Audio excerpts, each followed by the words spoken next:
Good morning class 10। आज हम लोग नौरंगिया कविता को पढ़ेंगे।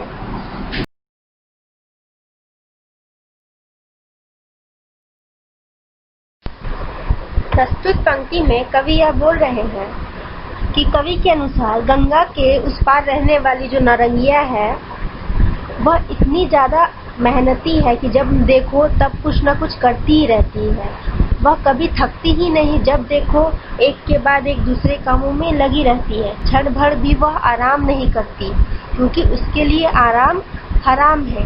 एक बार जब वह सोकर उठ जाती है तब से वह काम के पीछे भागना शुरू कर देती है, और काम आज के लिए आवश्यक होता है तो वह उसे उसी दिन समाप्त करने के लिए अपना पूरा जी जान लगा देती है। साथ ही साथ कल के कार्यों की भी आज ही तैयारी कर लेना चाहती है। ग्रामीण और देहाती होने के कारण बिच्छू, गोजर, सांप जैसे जहरीले जीव जंतुओं को भी वह मारने से पीछे नहीं हटती।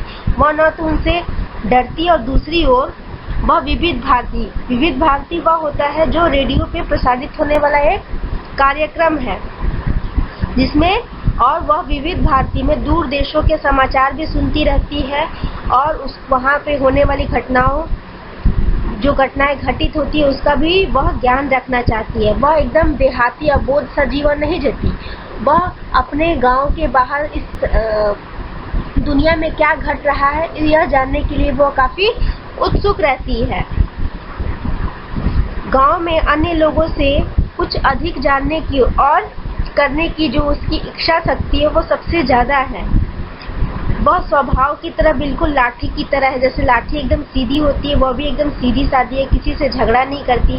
उसके मुख की बनावट भी सुंदर है, और साथ ही उसमें मासूमियत भी बहुत भरी हुई है। उसकी बोली में इतनी मिठास है कि जैसे मानो अमृत टपक रहा हो।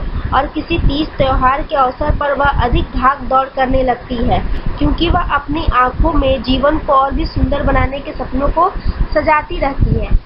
उसके जीवन के ये स्वप्न जैसे ही मानो उसे एक नया उत्साह प्रदान करते हैं, और हमेशा एक के बाद वह दूसरे कार्यों को करते रहा अपने अंदर और अपने जीवन के अंदर ताजगी और शांति पाते, क्योंकि समरसता के भार से तो कभी कभी जीवन कुचल कर नष्ट हो जाता है।